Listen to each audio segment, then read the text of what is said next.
Do it. Hold on. Let me click go live, and then you'll click start in a minute. Hold on. Okay. Let me make sure it's working here. All right, it is officially live. Everyone can hear us. Let me check it out on my end. Oh yeah, it looks good. All right, looks good, man. You ready to do it? Yeah, absolutely. Let's do it. Go ahead and hit start. Let's go. Is it the end of the world? Yes, it is the end of the world. And it's also the beginning of a brand new, solid juggalo world for us all to enjoy. We'll never die. Oh, our guest is on there yet. He's not supposed to be invisible yet. What's up, y'all? How you doing? Yeah. What's up? My name is Kyle, a.k.a. Keezy, if you'd like. This is my main man. I'm Cover Lawyer. How y'all doing? What's up? We are Deck One Dell. We're back live and fucking ready to kick some ass. Kick some ass, take some names. So this week, we got quite a few things to talk about.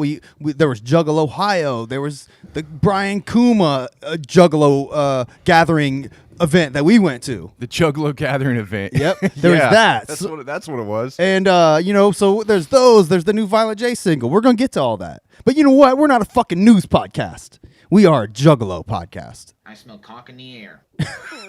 Absolutely. All right. And you know what? You know whose cock that is? Whose cock might that be? We're going to dive right into our guest. Welcome, everyone. Welcome our guest, your friend and ours, our homeboy, OneManKru. What's up, bro? What's up, guys? How's it going, dude? Going pretty fantastic, man. Hell yeah, dude. Thanks for joining us today. This is cool, man. Hey, thanks for having me on, brother. I've always been wanting to come on. You guys have the dopest podcast in the Juggalo world, that's for sure. See, Oh, shit, I thanks, mean, man. You're hearing it right there from the man himself. Yep. Yeah, thanks, Vinny. So, what's cracking, man? How you doing? I'm doing great, man. I got so many different projects going on. Like, Well, first, I do want to say I'm happy that you did not get your ass beat by Violent J. I'm happy I didn't get my ass beat by Violent J too. Yeah, man. I mean, we watched that video and I was like, what the fuck is this guy doing? What's he doing, man? You know what? I wouldn't have blamed you. You know, if you would have let him, if you just kind of like felt sorry and be like, I'll let him get a couple shots in. Yeah, this 50-year-old guy. I'm sorry. I just want to give you a proper introduction for those that don't know. OneManKru. This guy. He did the beat for Bewitching off of Yum Yum's Lore. He's worked with the clowns themselves in some capacity. So it was cool for you to reach out. He's got a new album. He just released a Christmas album last month. 4 tracks. The Astronomic Dr. Chronic Christmas, right? Yeah, an astronomic Christmas with Dr. Chronic. With Yep. me and the drunk Zambini as the Keepers of the Crypt. Keepers of the Crypt, and you're going to be doing some work with MNE. A lot of the artists there. I seen, according to the flyer we got here, you got Twisted, ABK, Blaze, Boondocks, ROC, Gmo, So and fresh. more. So fresh. Yeah. Oh yeah. We had to sign a contract with MNE to get Twisted on our shit, and because there's a lot of red tape with that. They want to make sure like we ain't dissing nobody or none of that kind of Oh stuff. wow. There's a lot of rules that had to go in with that. So I took a picture of that. I printed out the contract. I took a picture of it. I put it on Juggalo, read it anonymously, and with the subject, did OneManKru sign with MNE ? Just to drum up some buzz and Sure. see if people be interested in that. But it kind of backfired on me because everybody's like, that's a fake contract. He's trying to say he signed with MNE. And it's like, no, I'm not trying to say that. I'm just trying to get people trying to get people interested in what I'm doing. You know what I'm saying? We get it, man. Yeah, that's. I mean, of course, you got to play your angles somehow. I personally don't fault you for that. You know, it sucks that Juggalo's kind of may have turned on you because of that, but you know, it is what it is. I'll tell you what, man, you caught my attention with that video, you know, calling out Jay right there in the corner. I was like, what the hell is going on here? You know, now, I don't like to say the F word too much, you know, Yeah. but the F word I'm talking about, right? The fake, Yeah. you know. So Yeah. Yeah. I'm just kind of wondering, is that a work? Is there? I mean, you don't have to tell me. Tell me off air, but no, it's not a work, man. Like that Violent J owes me 20 grand for all the custom beats that I made him.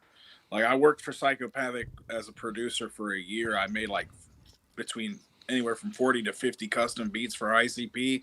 The deal was the first 4 were supposed to be free, and then he'd give me $500 a beat after that.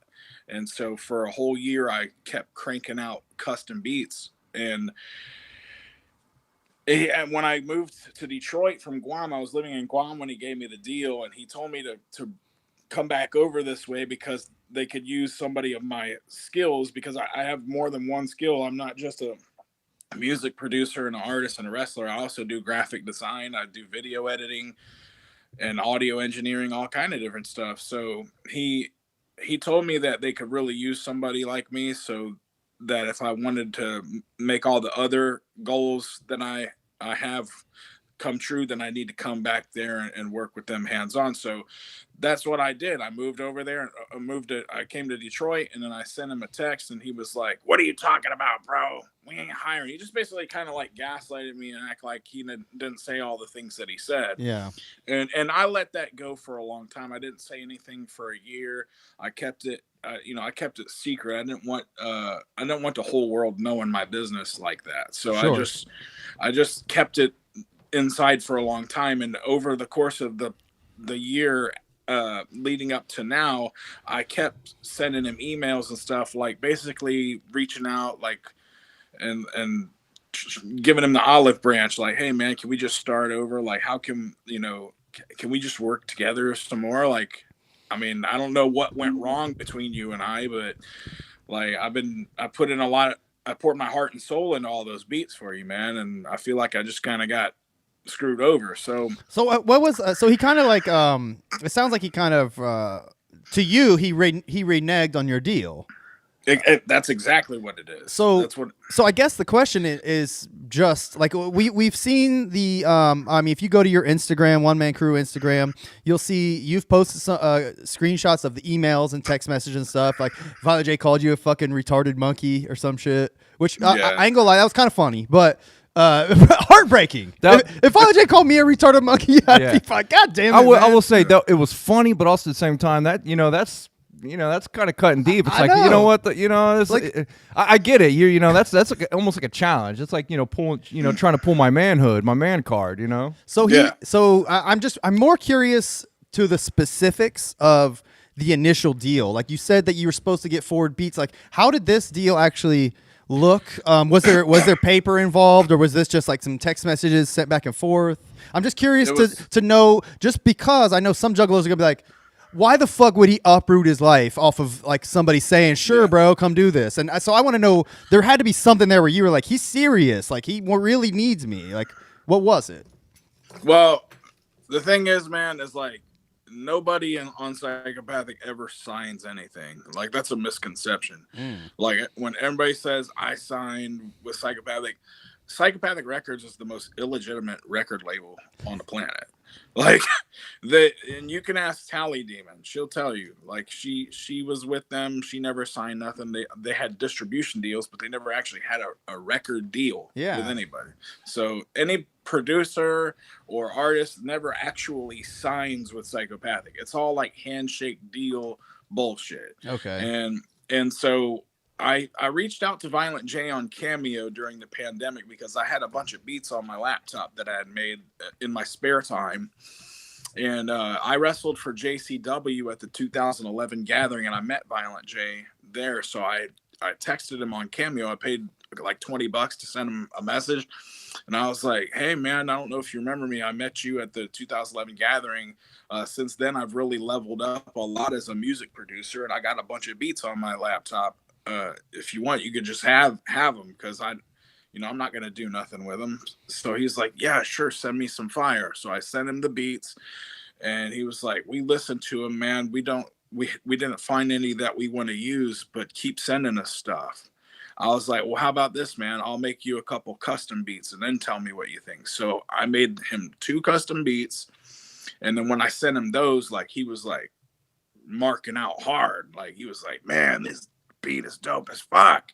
He's like, I need you to make. He said, do me a favor, bro. He's like, make every beat like this, like these ones. So he's like, I'm gonna offer you a deal, man. It's not the best deal in the world, but really take your time to think about it, because like it might seem kind of lame now, but 4 or 5 years from now, when your career's going good, you'll look back and see that this deal was fair. So I propose that you give me this beat and for free, and 3 other beats or 2 other beats, just like it, for a total of 4 free beats, and then I'll give you $500 a beat after that. I was like, well, shit, that's dope. Like nobody else offering me a deal like that. Sure. So why not? Like I'll take it. Like. And then I told him, I was like, I'd like to have a run with the JCW title. I've always wanted to, be the JCW champion. And that's when he was like, oh, you're a wrestler? I'm like, yeah. And then he was like, he said, well, I can't guarantee you that. Like, that comes with friendship. I was like, okay, that's cool. I'll be your friend, whatever. And then I was like, and I'd also like to do a song with you guys, like have you guys spit on one of my tracks. And he's like, I can't guarantee you any of those things. You'll just have to come and hang out with us in the D. And once we get to know you, we'll be coming up with more projects together. That all sounds pretty fair so far, by the way. Yeah. And then I told him that I also do like graphic design and video editing and audio engineering and whatnot. And he's like, man, you seem really talented, man. He's like, I hope you come back here, man. You need to bring your ass back here, because we could really use somebody like you, man. And I was like, yeah, I'm actually planning on coming. I was already planning on coming back over here anyway. But so he was like, look, he's like, we're gonna do this super group called 4 Horsemen of the Metropolis. It's a group of 4 producers. If everything works out, you'll be in that super group, and you'll be an artist on Psychopathic, and you'll be doing so many different things. There's like 1,000 different things you guys will be doing. You'll be remixing classic ICP albums, hosting parties, blah blah blah blah. He's giving me like basically dangling a carrot in front of my face to make me like excited about working with him. Are these phone conversations or email? These are all texts. Okay. So I had his phone number, his email address. I talked to him on Cameo. I talked to him through text messaging on his phone, and I talked to him through email. Okay. I never talked to him on the phone or nothing, which I always thought was weird, because I was like, because there was one time when I sent him a beat and he really liked the hook. He's like, man, this beat's dope as fuck. But he said he didn't like the way the verses sounded.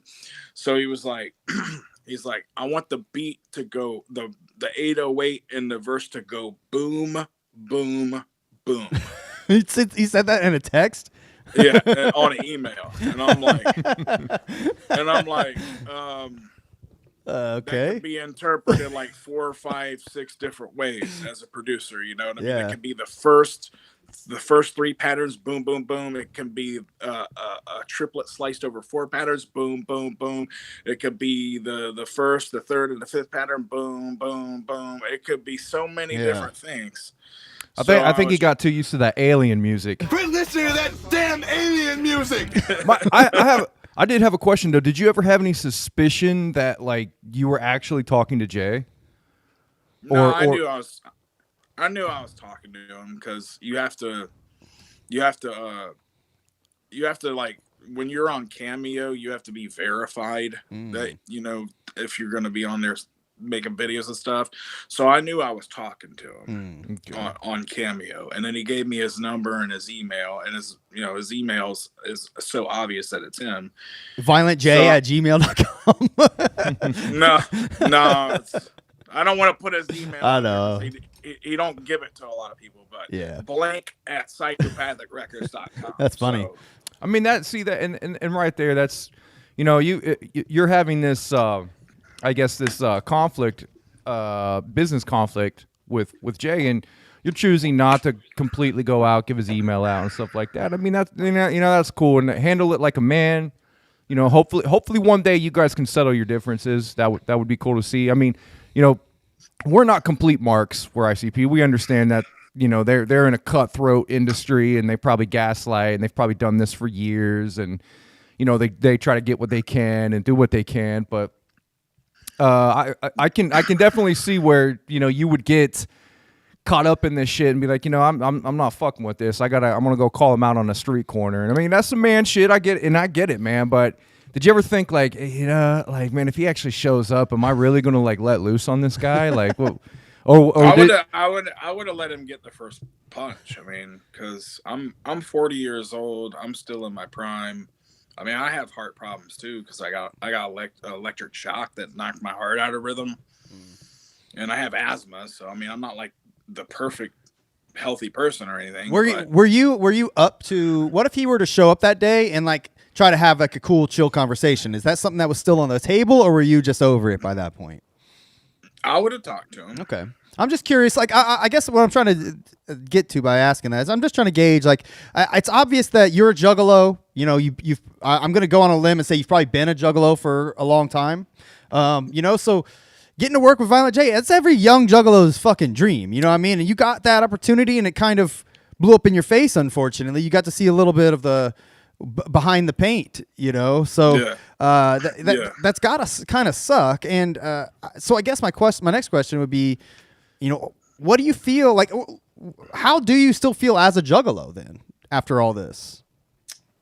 Honestly, man, I feel like the juggalo culture is bigger than ICP now at this point, and like I still claim juggalo because it ain't just ICP. It's broken free from the shackles of ICP. Yeah, like long ago already. Yeah. So I mean, I understand. Like they call them 17 percenters. That like it don't matter. Like Violent J could like shoot somebody in the street in broad daylight, and they'd still like worship and ride his nuts. I get that. And I know a lot of people who haven't heard of me. They probably just see, oh, what the hell is this guy doing? Who's this jabroni? I've never heard of this motherfucker before. And they don't know the backstory. They don't know anything about me, and they're saying a lot of unkind things about me. And I understand why, because they're very loyal and very passionate about ICP. And I get that, man. I grew up listening to ICP. And if somebody told me that Violent J is at best a junkie and a douchebag, and at worst a con artist and a sexual predator, I wouldn't want to believe it either. So I just, I get that they're gonna stand up for him and defend him, no matter how wrong he is in the situation or how dirty he does people. They're always gonna cling to this guy's nutsack, and I get that. Yeah. But as far as like the juggalo being a juggalo and stuff goes, like, you could still be a juggalo and not rock with ICP. You know what I mean? Yeah. There's so many people that go to the M&E shows, and then there are other new artists in the juggalo community. It's growing and expanding to the point where once ICP is like dead, it's gonna keep going on. You know what I mean? Absolutely. So I don't like. And don't get me wrong, I'm still a fan of Insane Clown Posse's art. I'm not a fan of Joe Bruce, the person, or the Joe Bruce, the businessman. Sure. But I appreciate their artwork. Like, it saved my life when I was going through a hard time when I was in my youth, when I was feeling depressed and suicidal. So, I mean, it did a lot for me. How long have you been down? Like, how old were you when you got into them? And so how long ago would that be? I was 17 years old when I like really started claiming juggalo. Okay. But I started listening to him when I was like 14 or 15. Okay. Yeah. Something like that. You're in a similar boat as us, man. You're around the same age as us. Got into it right around the same time too. So, we feel you on that level for sure. So, and I will say, when I saw that video, I was like, who the hell is this freak? He's stalking Jay. He's on the corner. What the hell is this guy doing? I mean, I ain't gonna lie. I was like, what the hell? But, at the end, you explained everything at the end of that video. Yeah. I watched it till the end, and I was like, you know what? Okay, man. I kind of get where this guy's coming from. I feel him.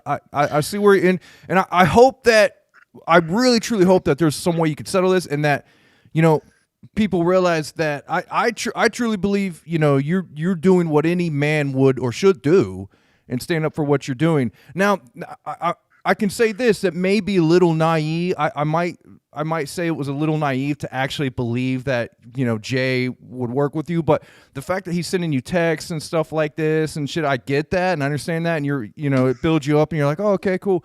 But like, I mean, a lot of, every single one of us have rid the coattail. We're all riding the coattails of ICP right now. We've all been in that situation, and I just hope that, in the juggalo world, you can redeem yourself and like you're not looked at as this crazy guy trying to stalk Jay.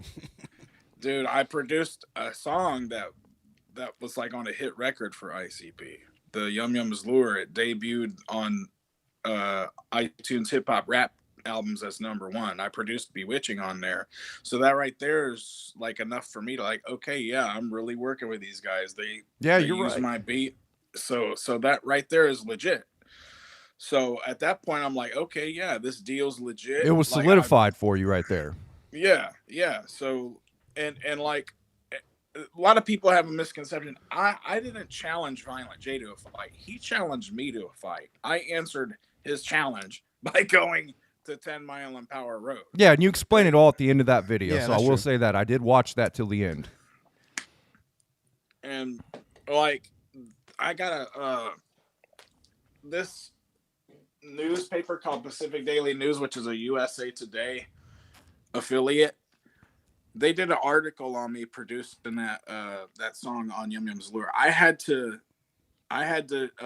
do this to beat on pots and pans, so to speak, to make sure I got credit for what I did, because just in case something came up, because I had a feeling that it was a screw job waiting to happen, because there was no credit in the liner notes. There's no credit on the metadata on Spotify or iTunes. Like, oh wow, I didn't know that.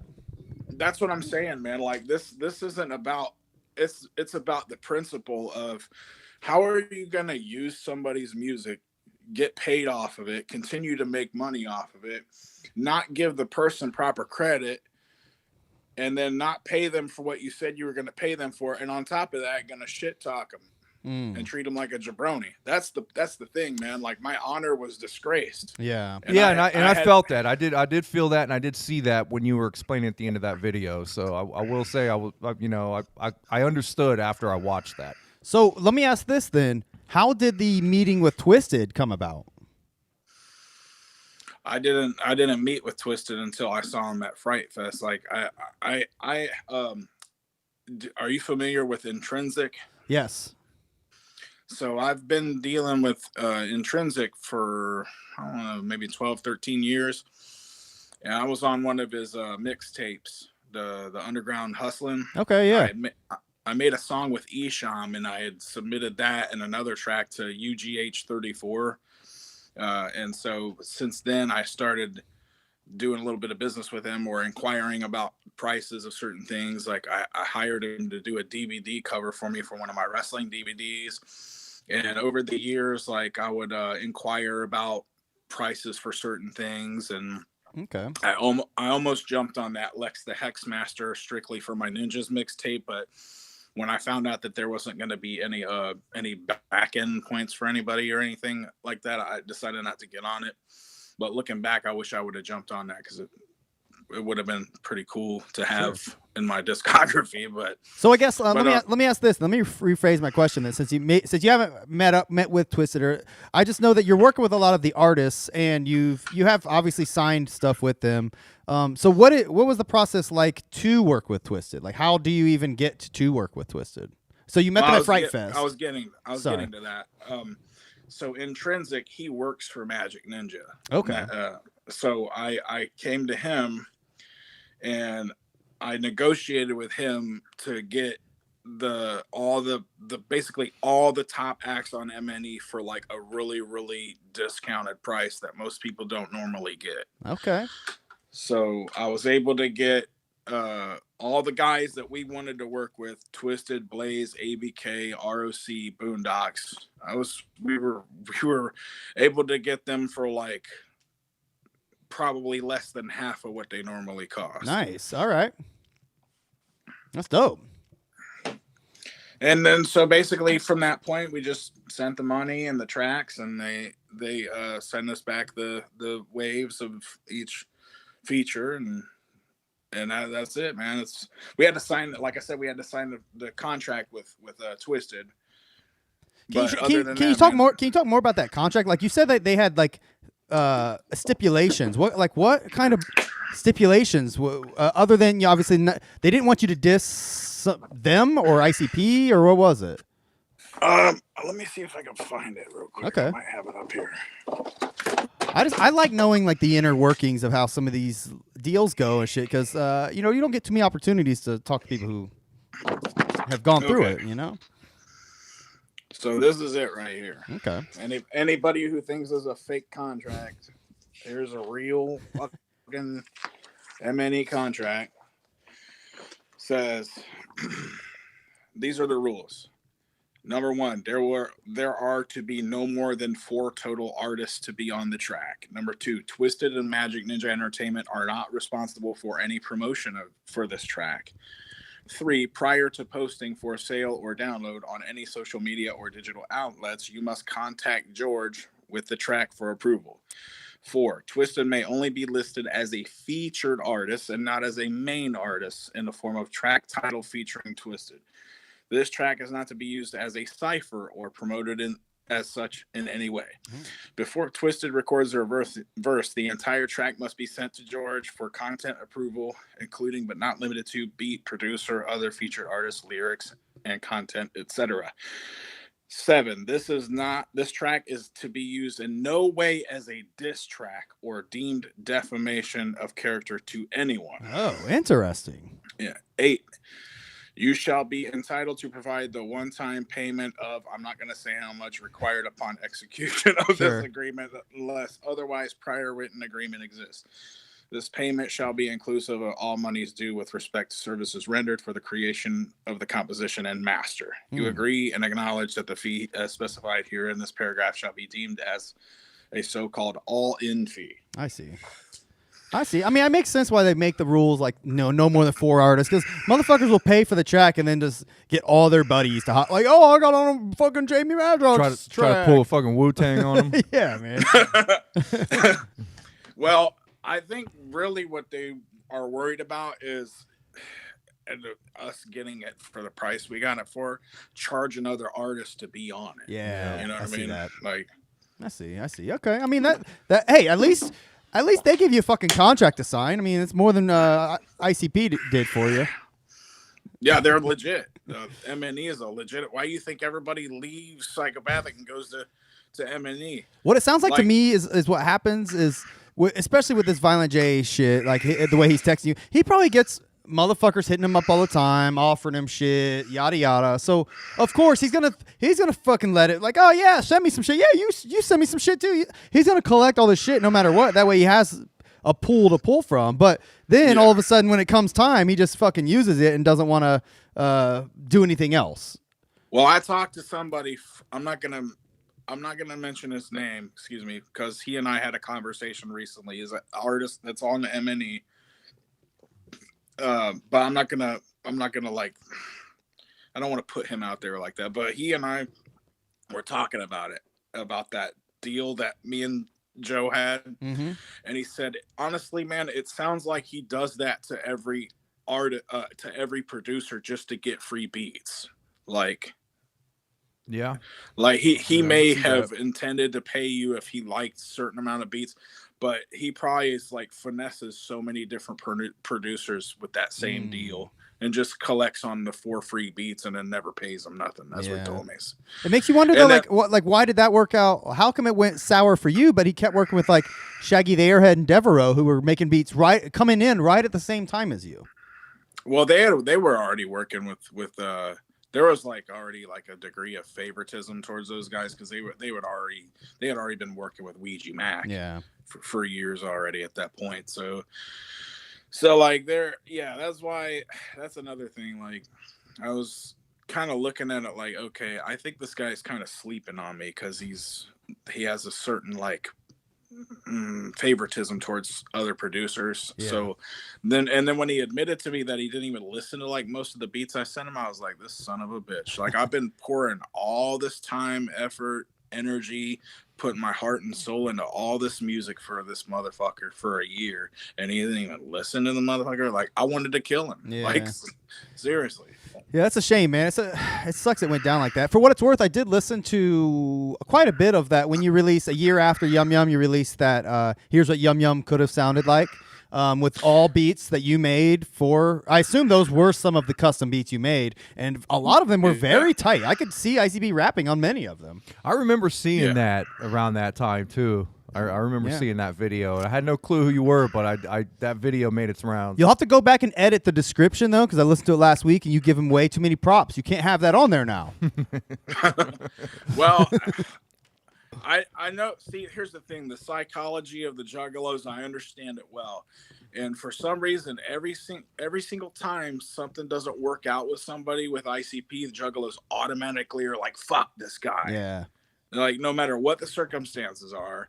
So I'm just like, well, I'm just going to be cool, and hopefully things will blow over and things will work themselves out. Because I'm still trying to, like, work things out with Violent J. And then,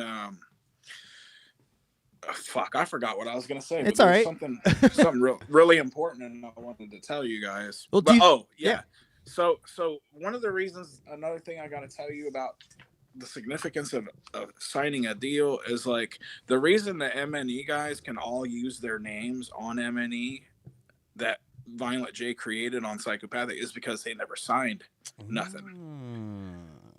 That makes sense. Yeah. So, like, all these people, like, there wasn't a contract, blah blah blah. Like, there's people like shitting on me because I didn't sign a contract. I'm like, nobody signs a fucking contract. Well, they had to have signed something regarding the masters, right? Because I know they had some bullshit with trying to get their masters back or something. I don't know. I'm not sure what the deal is there. That probably all goes under as far as just the music and the label. Yeah. The reason they were able to get their masters back is because there wasn't a contract. Yeah. You know what I mean? So. Okay, yeah. I mean, we see like that. And that's a double-edged sword. They can use that to their advantage, but they can also get fucked over that, you know? Yeah.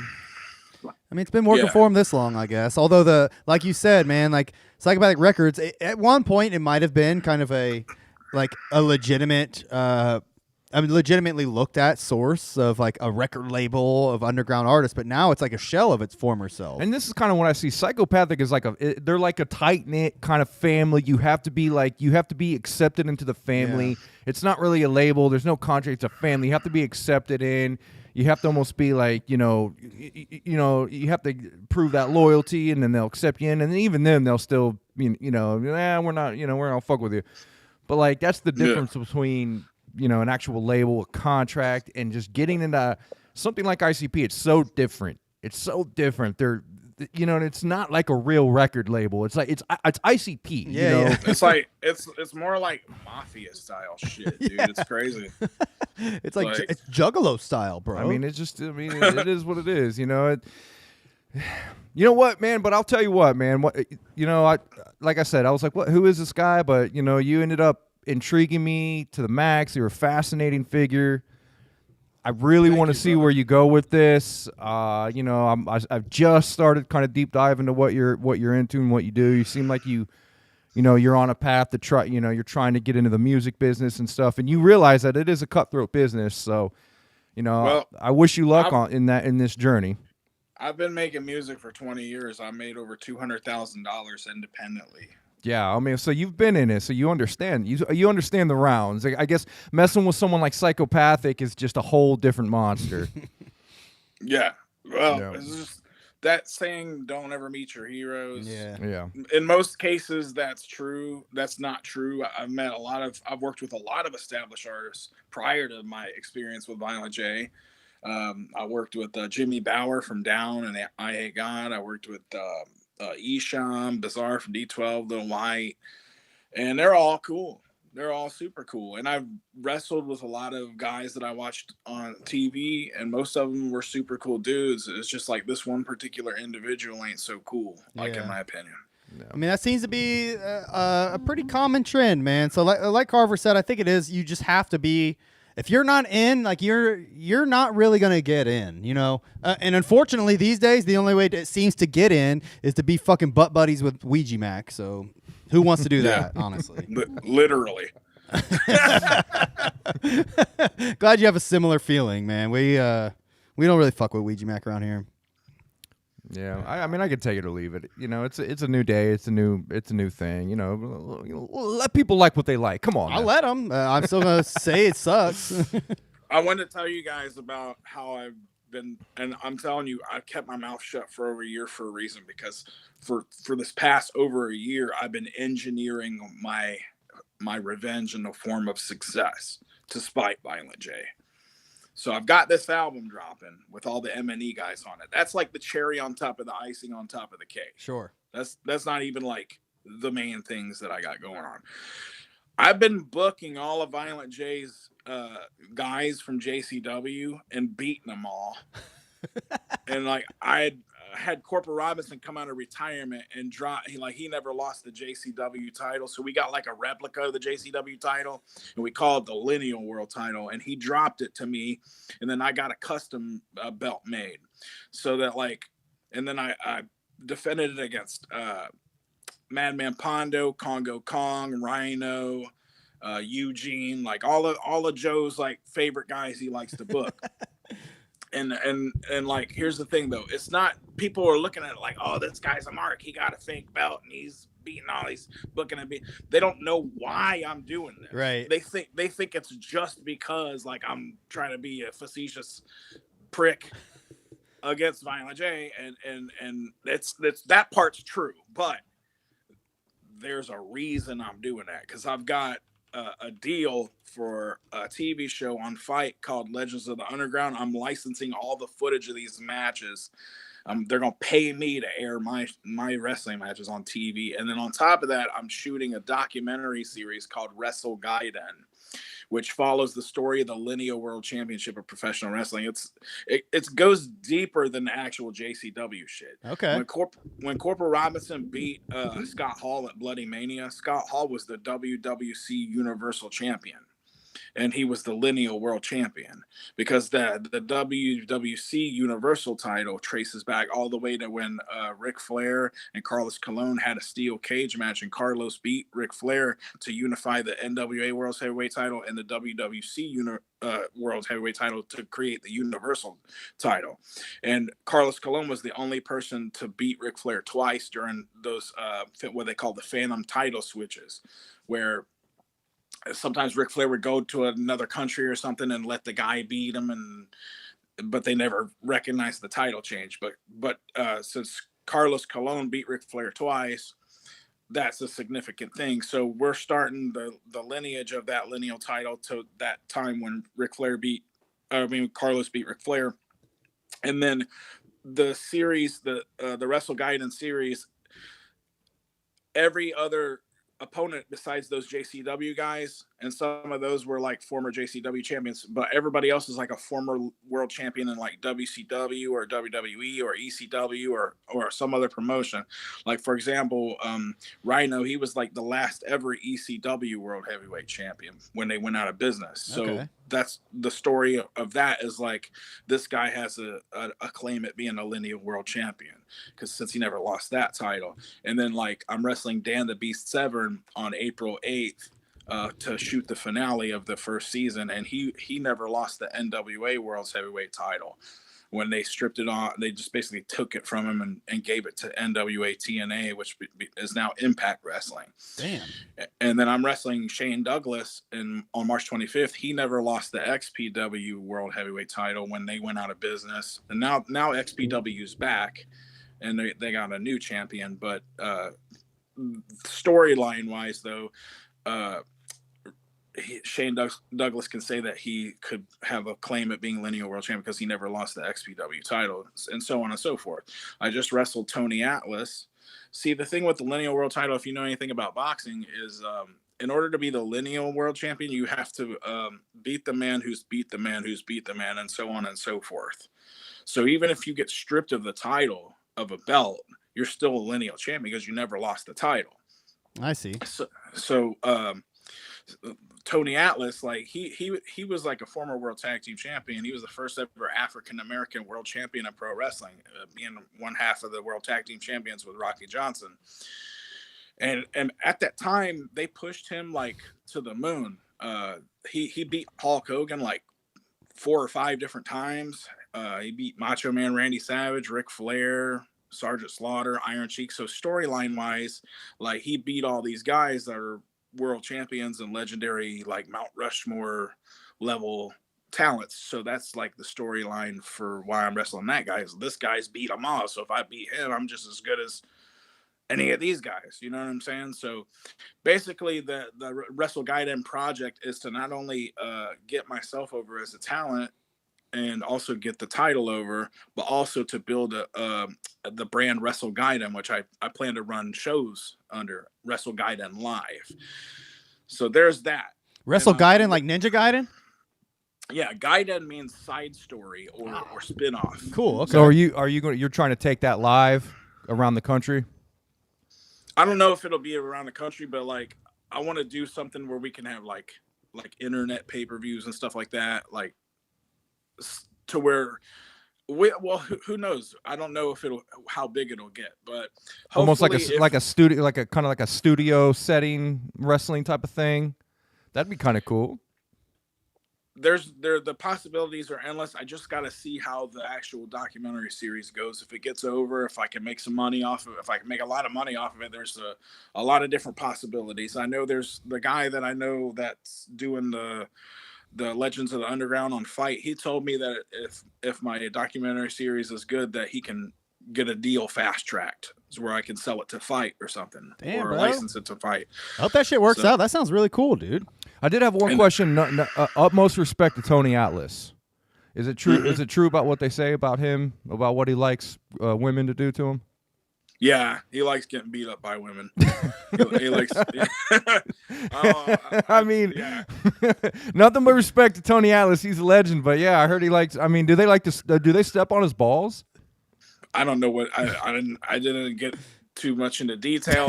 I spent a good bit of time with him, a couple days with him, and he's a really nice guy. I mean, yeah. I love that guy. He is so generous with his knowledge and his experience. Yeah. He said, kid, I'm the king of fuck ups. That's why I'm telling you, so you don't fuck up.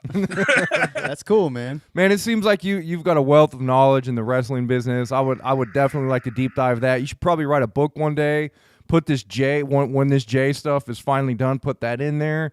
And dude, if you could turn this into a storyline with Jay and actually make this work and make money off of it, man, that's like, I mean, that would be the ultimate, payoff. Yeah, for, that'll be that should be the what you pitched. Eventually, when this blows over, pitch it to Jay. Be like, look, I know we had our differences. If you want to take it out in the ring, put me on. We'll fucking have at it, dude. And then like they could be promoted as a big thing, man. Fucking. Yeah, I don't know. I mean, I've seen Jay back in the ring. I don't know about that, but man, just this being like a storyline, a side storyline. It's kind of cool, He could be like a juggalo hater, like I fucking hate juggalos now, you motherfuckers. That's the thing, man. I love juggalos because that's why it's heartbreaking for me to read some of the not so nice things people are saying about me, because like I got so much love for my juggalo homies and juggalo family, and like to read like the things that people are saying about me, I'm like, gosh dang, I wish this person knew what they were talking about. Yeah. I would tell juggalos out there, it might not be exactly what you're thinking. Give people the benefit of the doubt. People are going to stand up for what they are. If they're, if they're challenged, I give anybody respect that actually stands up, and no matter who the fuck it is. Yeah, dude. I mean, so there's sorry not to cut you off, but there may be a few things of what you've done that I go, I probably would have done that different. But for the most part, I think you stood your ground. And like people are asking, does Jay care? I'm sure he does. I mean, I'm sure Jay sees this shit. He's not an idiot. He sees things online, and does he care or doesn't he care? I don't think that's the question. It's what you displayed. Like this is I felt like I got wronged, and I'm going to stand up for it. So as far as that's concerned, I give you the props for that. Thank you, brother. Another thing I want to talk to you guys about is this Juggalo movie Off Ramp that's coming out, directed by Nathan Tape. Now this guy, Nathan Tape, is a really cool dude. He he gave me a cameo in this movie, and he used 5 of my beats in the soundtrack.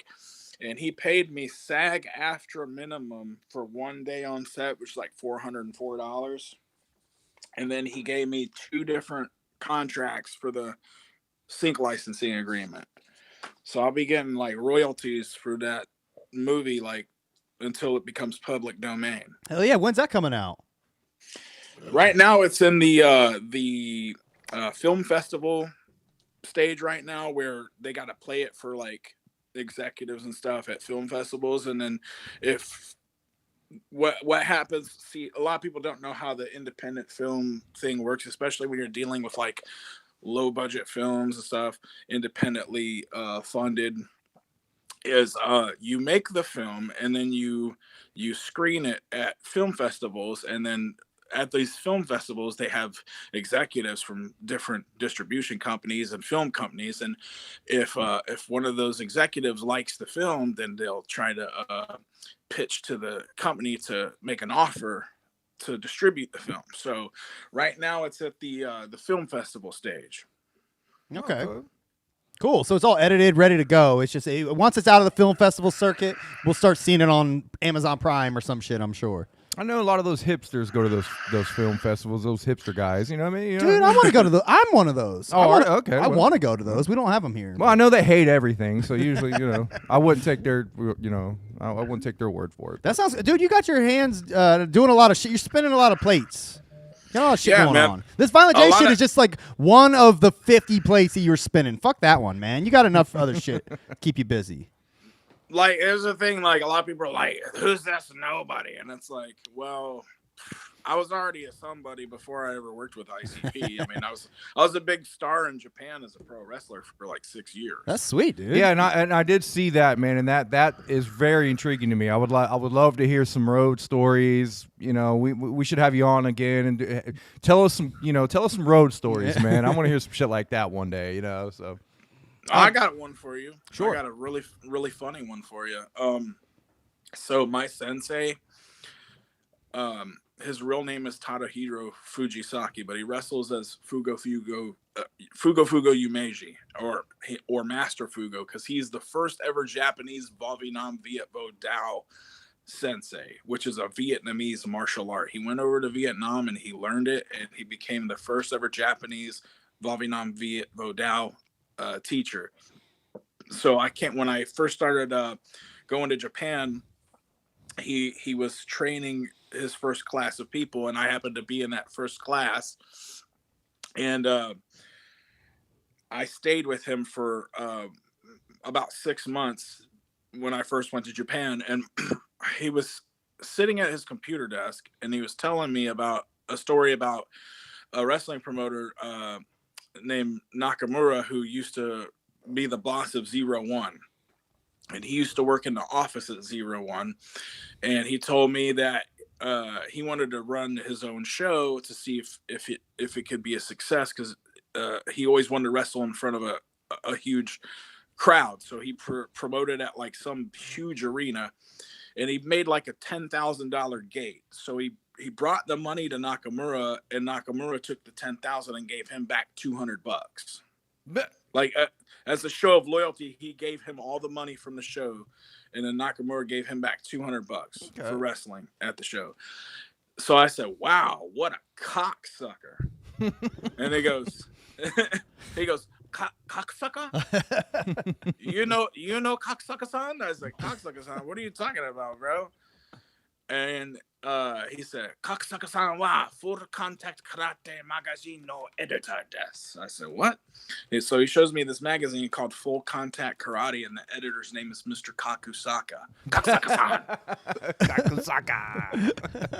That's really funny. That's great, Kakusaka. Cocksucker-san. Because phonetically, cocksucker and kakusaka is pronounced phonetically the same in Japanese phonetics. Cocksucker. That's hilarious. He's like, how do you know my homie? Yeah, right. How do you know cocksucker? Like, yeah, that's me and my homie cocksucker over here, man. Get the fuck out of our way. And then when I told him what cocksucker really meant, he thought we were laughing about it. Like, like retards for like 20 minutes. That's awesome. He had a good sense of humor about it. Yeah, he wrote it down on a piece of paper. He wrote COCKSUCKER and the meaning of it, and then he taped it up on his wall behind his computer monitor. Wow, that's hilarious. He let that one sink in. He's like, man, I'm gonna stew on this. Oh man, that's funny. All right. All right. Well, before I let you go, I did have one last question I did want to ask. Will we be seeing OneManKru beats start popping up over in M&E anytime soon? You got anything in the works with that? Actually, I talked to quite a few of M&E's artists when I was at Fright Fest doing a promotional photo with them, and quite a few of their artists are interested in using some of my beats. Hell yeah, dude! I haven't sent any yet because I don't know which ones that we got. Me and my friend the Drunk Zambini, the other half of the Keepers of the Crypt, we got a couple different projects we're working on right now, including the one that's about to drop. So we don't know which beats we're going to use for. I'm going to produce a solo project called Liquor Box for Drunk Zambini. So I'm not sure what beats we're going to use for his project yet. But yeah, it's quite possible that I might start cranking out more beats and putting them on my BeatStars page at OneManKru.beatstars.com or something like that. Okay. I don't really use my BeatStars page. People will buy beats off me and then like want a refund, and it kind of like screws me over. So I'm just thinking about taking my BeatStars page down for some reason. Like I don't know how people get away with that. They buy the license to the beat, they download the beat, and then they say that they never got what they paid for, and like end up through PayPal getting refunded. That's some horse shit, bro. I wouldn't even fuck with them no more. Like, I think your level is probably beyond that, anyways. Leave that to the fucking rookies. You know what I mean? Fuck it, dude. You're out here doing real shit. You're making real deals and shit, man. Like people know how to find people doing the real deals. The real deal motherfuckers ain't looking on BeatStars for beats. You know what I'm saying? Legit. Yeah, you're right, man. And one more thing before you guys let me go. Yeah. At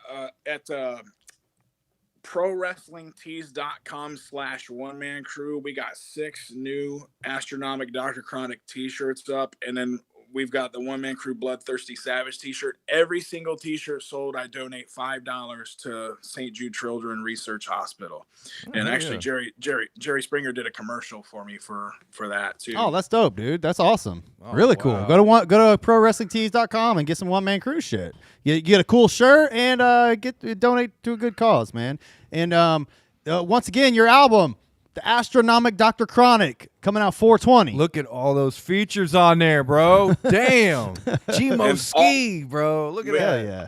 Blaze. You know, Tommy Chong from Cheech and Chong, he does the intro skit with me. Yeah. Oh, that's sweet, dude. Yeah, I'm looking forward to hearing that Gmo Ski track, too. I love fucking Gmo. Now, did you design that right there? You designed No, I hired somebody to. I designed that, but the actual Joker card or smoker card, I didn't design. A nice smoker card. That's cool. I paid Kiefer Baker to do that for me. He's a really talented artist, Juggalo artist. Yeah, it's very well done, man. I'm looking forward to checking it out, man. I hope.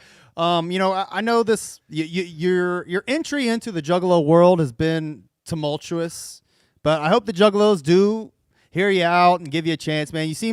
You're a cool, down to earth dude that, you kind of got caught up in some shit with Violent J, and it's unfortunate, but I hope you keep moving on, man. I hope the Juggalos keep showing you love, honestly.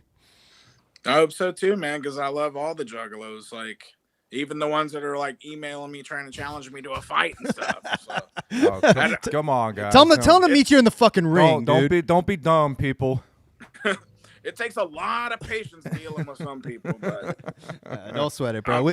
You know what, man? Look, we do love the clowns. We do give them a lot of grace. In all honesty, we speak up on Violent J's behalf quite a bit in defense of him over here. We are in the end, like we do love them, and we have gave them our fair share of criticism as well. Though. That's true. But my whole point in saying that is, all that said, we had Rudy on last week. It was nothing but love for him and Jay and everything else. And then to get you on, it's a little bit of a different dynamic. But my point is, we are just here we want to hear out everybody, man. We want to talk to cool motherfuckers. I kept telling Carver, I was like, look, him and Jay are fighting, but every conversation you and I have had, has been cool, cordial. You've been respectful and nice. Like, so I was like, man, I'll fucking talk to anybody who's cool and nice. You know what I mean? Like, it don't take much. You don't have to be a fucking asshole out here. You know what I mean? Like, juggalos, let One Man Crew tell you how it is and hear him out. I mean, I ain't gonna lie. When I saw you standing in that corner in the snow, I was like, "This motherfucker's like crazy. What the fuck?" And then when I got to the end of that video and you started talking, explaining your story, I was like, this guy seems like he's got a pretty big heart. He's just he ain't taking no shit. He's gonna stand up like a fucking man, and I respect that, man. Thank you, brother. I appreciate you guys, man. All right, man. Well, that's what's up, bro. We'll let you go, man. But thanks for hanging out with us as long as you did. I know we went over as long as we told you we were. But thanks again, man, for coming on. And I hope that the Juggalos will, after this, I hope anyone watching this reaches out to you and says, you're cool in my book. Thank you, brother. You guys are awesome. Thanks, dude. Have a good night. We'll see you later. Hopefully, we'll talk to you again sometime, all right? That'd be an honor, man. All right, man. Peace out. Thanks. Give it up for One Man Crew, y'all. Whoop, whoop. Whoop, whoop. So fresh. That was so fresh. Thanks, bro. Very cool, man. That was One Man Crew. Know what I'm saying? Spilling the beans on some behind the scenes. No. We had 3 votes on our poll. Will you give One Man Crew another chance? I don't know what people said. 67% said yes. What was that? I think so, man. Yeah, you know what I mean. Like, don't take my word for it, but my gut feeling tells me he's got a good heart and he just feels wronged. And most people go way more crazy. He just actually has a decent platform to where you can see what he's doing. And when most people feel wronged, a lot of people flip out and do stupid shit. But challenging Jay, now I would hate to see Jay come out and whoop his ass. Well, yeah, of course. Now, Jay, I don't know if you're, I don't know what kind of shape you're in. If you're, if you're training and whatnot, maybe you could actually go out and whoop his ass. But, I would say either way, if they could meet up and sit down and just talk, Yeah, man, and actually settle their differences, I think it would be a cool dynamic. I would love to hear a redemption arc on that. A match, make some money out of it, man. Draw some money out of this shit. Make a match. I mean, it'd be cool. I unfortunately don't see that happening, but if it did happen, that would be really fucking cool. That'd be dope. Yeah, I don't know. Anybody out there who's actually challenging this man, I would just hold your horses, take it easy, sit down. There's no reason for that.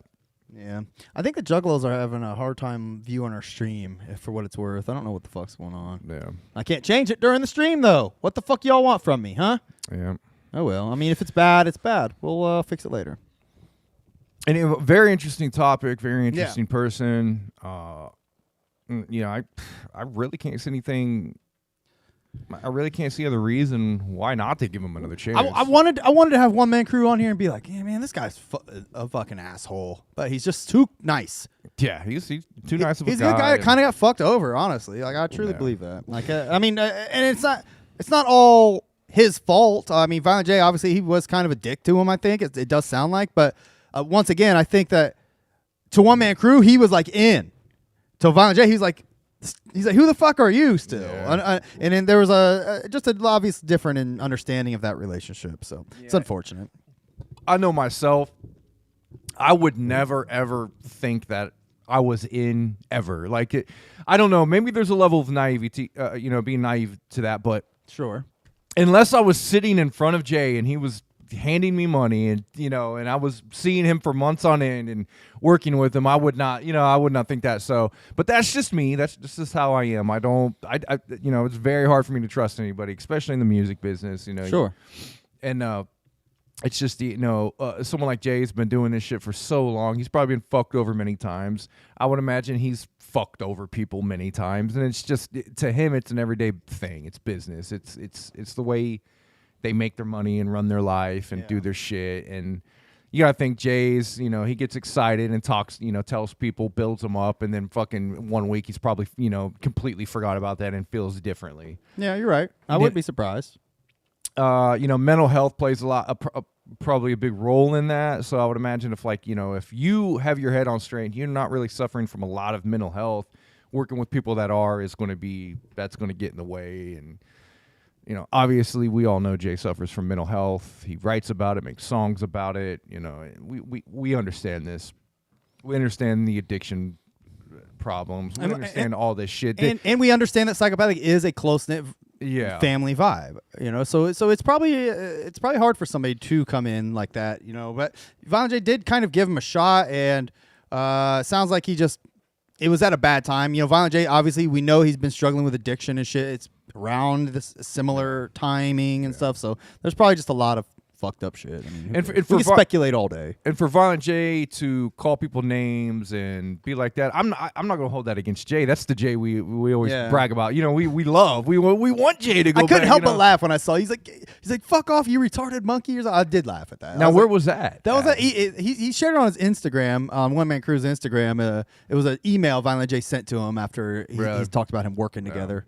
So it was now, you know, I can't help but hear like Jay's promo voice when he's doing that kind of shit. Yeah. But you know, if that actually is like meant to be real and hit like a low blow type shit, you know, I can understand that. So I feel it.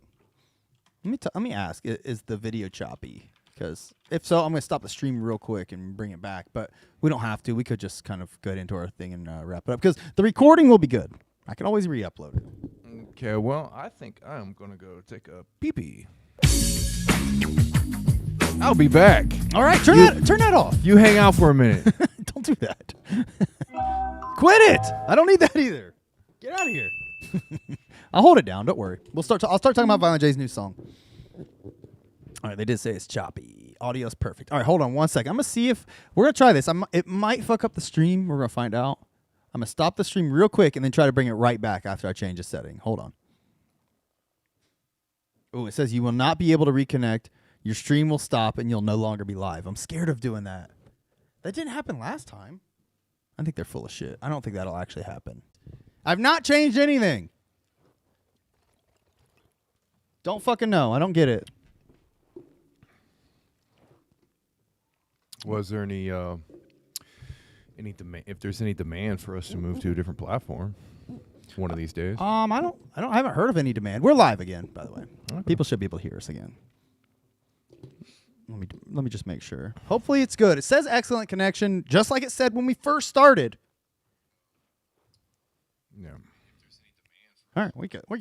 Well, I would say this. You know, I've been, you know, I was thinking. You know, when I was up there pissing, I had an epiphany. I have an epiphany. Okay. You know, I just think Jay has been around so many cutthroat snakes. He only really trusts his true close family members that he loves, his best friends. Everybody else to him is a cutthroat snake. I would say, it's probably hard for him to come to come around to people these days. And it's very hard to change when you're older as well. The older you get, the harder it is to get to actually come around to people. You know, so Jay could meet person after person and just not give it a second thought, you know, when he might have met some genuine people along the way, you know, so. Yeah, I get that. No, I don't personally hold it against him. I kind of see both sides. I mean, again, OneManKru, I think he kind of got lost in the, I don't know what you want to say, the romanticness of it a little bit, but but you know, you're told one thing, you expect people to be a man of their word too. Yeah. And I would say this for juggalos out there, you know, he used the word, you know, we use the word mark, you know, the term mark, you know, and what does the word mark mean to you, Keezy? I would say mark is somebody who is like easy to like pull a fast one on. Yeah, like someone easy to like someone who's gullible. Yeah, and I would say don't be marks for these guys. Yeah, you know, like who you like, but like he said, you know, most people go out and, you know, Jay could do no wrong. Don't be marked for these guys. You know, everybody does wrong. Yep. Nobody's perfect. So we all love Violent J, but for his faults as well, you know, like just be reasonable about things. Nobody's perfect. Everybody's out here trying to, you know, get their thing going. And when you're told one thing and you know, actions show you another thing, sometimes it does rub you the wrong way, and you know, most people would handle it worse. I would Sure. I would think, you know. So All right. does Jay care? I saw a lot of that. Does Jay care? Who knows? Who knows? Jay probably cares about, you know, what he cares about in his life and his family and things like that, and making his money, keeping his business together. So that's probably about it. But I would say everybody out there who feels like you have something to add to the community, to the Juggalo community, go out and do it, man. This community is pretty open. Yeah. They're very, very blunt with you, but they're very open to a lot of things as well. You know, you don't have to be a certain type of thing. Juggalos will accept a lot of shit, Of course. a wide variety of shit. So They will accept a lot of shit, but for some reason, a lot of them are not accepting of Violent J's transsexual transgressions in his new song. oh, really? I've seen that. I did see a lot of people like mad that they say Violent J's like, I don't know, I guess trans or something. Got $1 and change, man. Whoops, didn't mean to play John Cena. So Violent J's new song, "Some Good Pussy," we listened to it the other day. Did you get a chance to like really check it out? No, I didn't. What do you think of the general vibe of it though? I mean, it sounds cool. I like the vibe. I like the tune. It's a catchy little tune, you know. Maybe I could find a structure in here.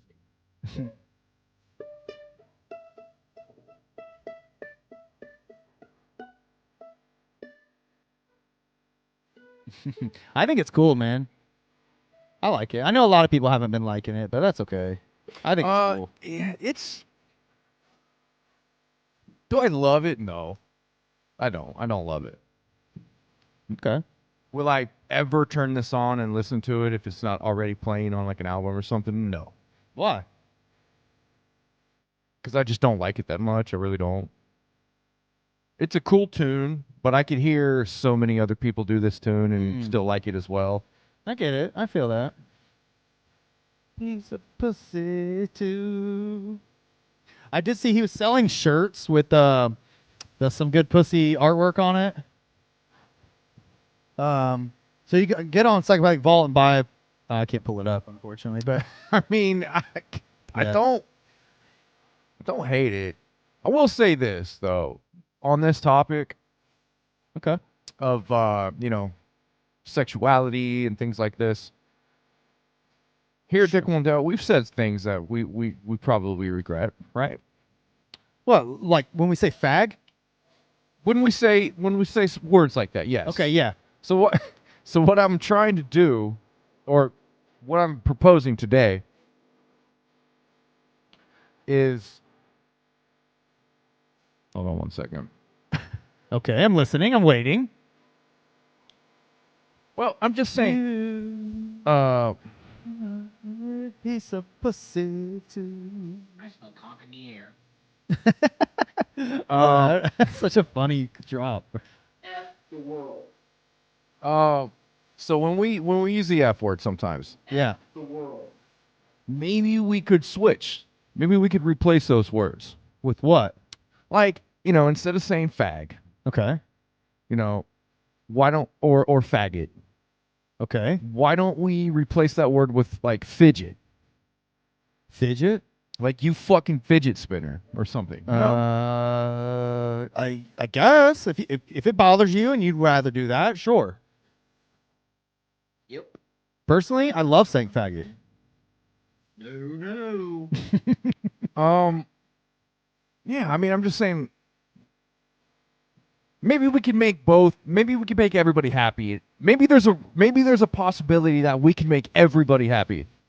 What if I don't care about making everyone happy? The following program is rated PG-13. He says the following program. Oh shit! You could say gay person, I guess. But here's the thing: when I'm calling somebody a faggot, I'm not calling them that because they're being a gay person. I'm calling them that because they're being a fucking Is a homo. love doll. Amber is a love doll. That is true. I can't argue with that. I would no. So okay. So instead of saying the R word, You mean retarded? retard, I was thinking about saying mortard. Well, I think the tard part is the Like you offensive, 'cause if fucking, just- 'cause you if fucking Mortard fidget spinner.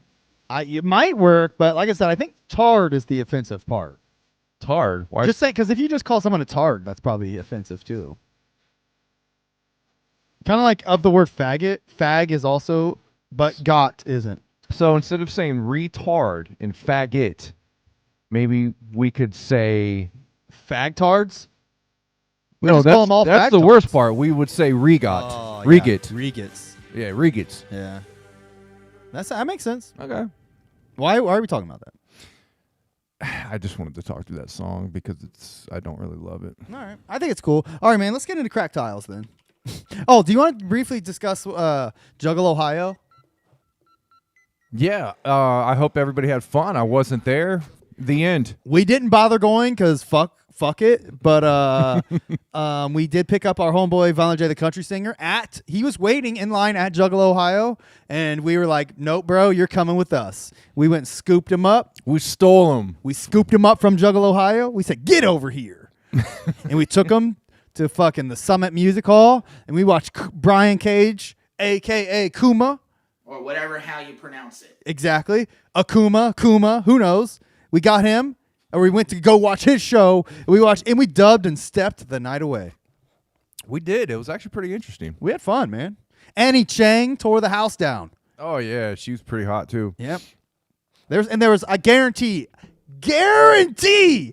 hotter chicks at the Kuma show. Well, I tell you what, man. I was in there. I was dancing. I was like 3 rows back or something. You know. I'm sitting there dancing. I'm looking at this chick. I'm like, man, she's fucking hot, man. She's moving. Yeah. She's grooving. I'm like, damn, I'm going to go up. Let me go get a drink. You know, let me get into this. I come back and, you know, she turns around and she was a guy. Yeah. Looked like a guy anyway. I mean, it was a guy with a dress. Guy can be a good piece of pussy too, man. Yeah. Wait, was that the tall one that I liked? No, he was actually short. Oh, okay. I saw the really tall girl. Like from behind, he was hot. Yeah, I get that. There was a really tall girl. And then that I saw an Adam's apple and facial hair, and I was just, Yeah. And then by then you're like, okay, quit sucking my dick. I smell cock in the air.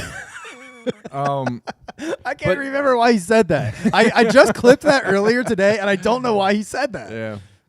But no, yeah, Kuma for the 6th. I mean, yeah, Kuma was laying it down. I'll tell you what, when we got there at first, like, there was a guy up there with a board, and and it was literally just the entire beat for what, like in 2 hours it seemed was just oots.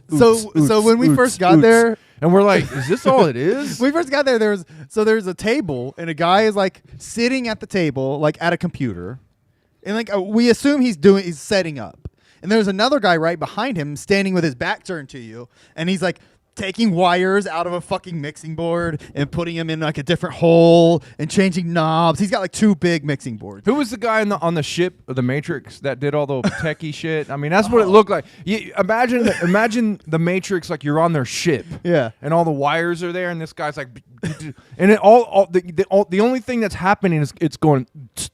Yeah. And I was like, what the Like, fuck? nothing he's doing is changing it. I'm like, what the fuck is happening? It all still sounds the same. I don't even think there was a microphone there. No, I don't think there was a microphone. So they're doing all, and we don't know. We're just sitting there. We're like, we don't know. Like, we're like, is this the show?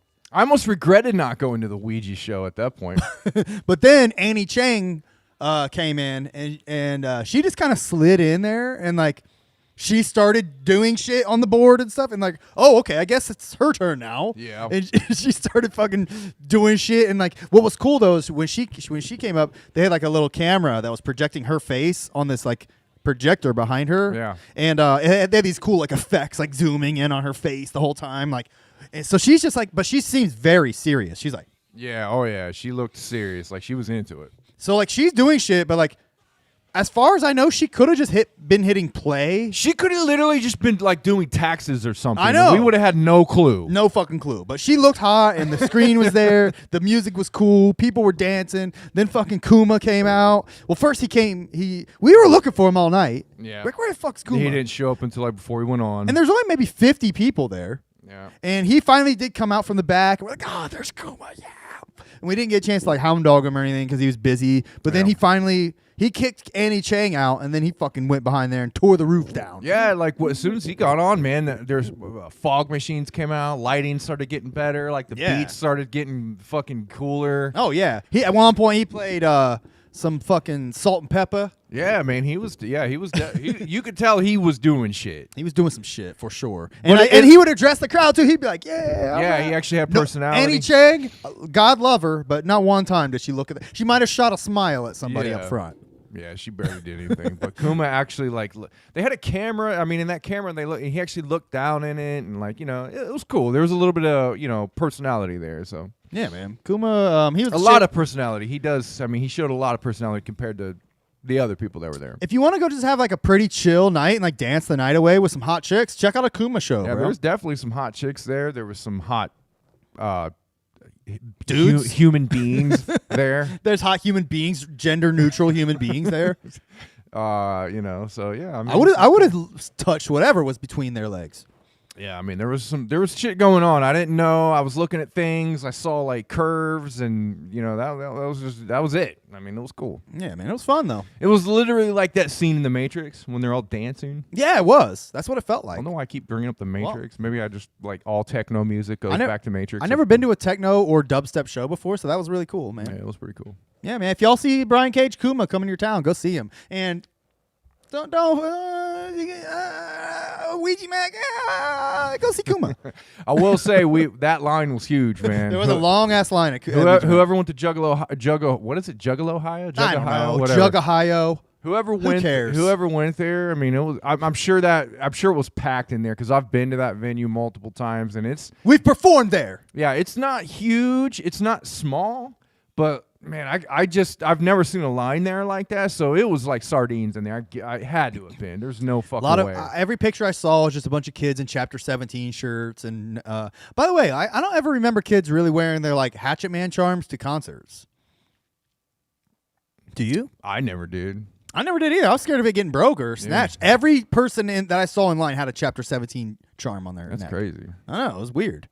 And they all had like their good threads on and shit. We wore like our shitty, junky clothes for the most part. I was afraid to get all my shit fucked up. I know. Well, then again, it was ICP. There was Faco involved. Yeah, so of maybe course. Anyways, all right, Zug Island.